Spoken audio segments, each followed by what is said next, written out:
اور وہاں پر انہیں سپرد خاک کیا گیا۔ ناظرین، 20 سال بعد سب سے پہلے جنہوں نے عثمانی خاندان کے بارے میں دریافت کیا اور ان کی خبر گیری کی وہ ترکی کے پہلے منتخب وزیر اعظم عدنان مینڈرس تھے۔ شاہی خاندان کی تلاش کے لیے وہ فرانس گئے اور وہاں جا کر انہوں نے ان کے احوال معلوم کیے۔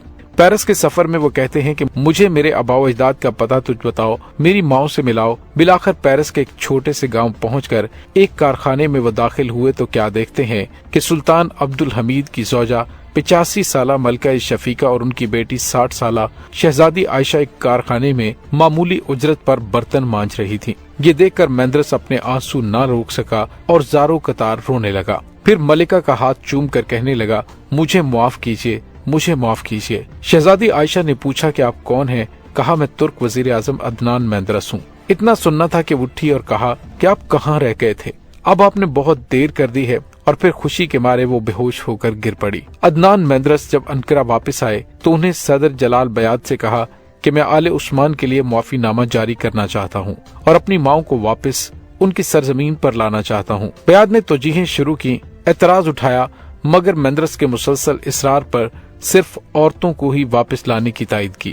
پھر عدنان مینڈرس خود فرانس گئے اور ملکہ شفیقہ اور شہزادی عائشہ دونوں کو فرانس سے ترکی لائے۔ تاہم اس وقت تک شہزادوں کو واپس لانے کی اجازت نہیں دی گئی تھی، لیکن بعد ازاں شہزادوں کے لیے معافی نامہ جاری کر کے ان کو اپنے وطن عزیز ترکی لانے کا سہرا مرحوم اربکان کے سر جاتا ہے۔ جب وہ وزیر اعظم کے منصب پر فائز ہوئے تھے، پھر جب مینڈرس پر جھوٹا مقدمہ چلا کر ان کو تختہ دار پر لٹکایا گیا تو باقی الزامات میں سے ایک الزام یہ بھی تھا کہ انہوں نے حکومت کے خزانے سے چوری کر کے سلطان کی اہلیہ اور ان کی بیٹی پر خرچ کیا ہے۔ اس لیے وہ ہر عید کے موقع پر ملکہ اور شہزادی سے ملاقات کے لیے جاتے اور ان کے ہاتھ چومتے اور اپنی جیب خاص اور اپنے ذاتی سرمائے سے 10,000 لیرہ سالانہ شہزادی عائشہ اور ملکہ شفیقہ کی خدمت میں پیش کرتے تھے۔ جب عدنان مینڈرس شہید ہوئے تو بتایا جاتا ہے کہ دوسرے ہی دن ملکہ اور شہزادی کی حالت سجدہ میں وفات ہو گئی۔ ناظرین، عثمانی سلطنت کے خاتمے کے بعد خاندان کا سربراہ وہ منتخب ہونا شروع ہوا جو پورے خاندان آل عثمان میں عمر کے لحاظ سے سب سے بڑا ہو۔ 1926 میں عبد المجید دوم عثمانی خاندان کے سربراہ مقرر ہوئے۔ 1944 میں ان کی وفات پیرس یعنی کہ فرانس میں ہوئی۔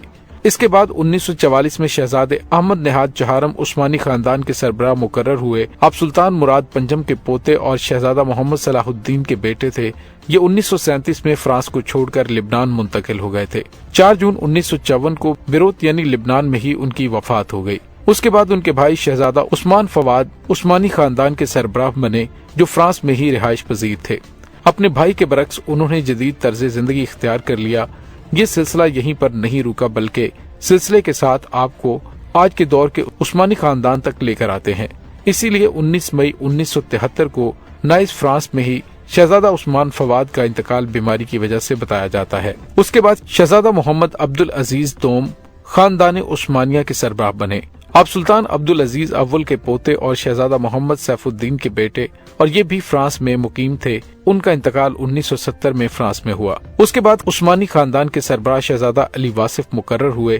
آپ احمد نہاد کے بیٹے اور 1935 میں مصر میں سکونت پذیر ہو گئے تھے۔ 9 دسمبر 1983 کو مصر میں 80 سال کی عمر میں فوت ہوئے۔ اس کے بعد عثمانی خاندان کے سربراہ شہزادہ محمد اورحان دوم مقرر ہوئے۔ آپ سلطان عبد الحمید دوم کے پوتے اور شہزادہ محمد عبد القادر کے بیٹے 12 مئی 1994 کو ان کی وفات فرانس میں ہوئی۔ 1994 سے ارطغرل عثمانی خاندان کے سربراہ مقرر ہوئے جو سلطان عبد الحمید دوم کے پوتے اور شہزادہ برہان الدین کے بیٹے تھے۔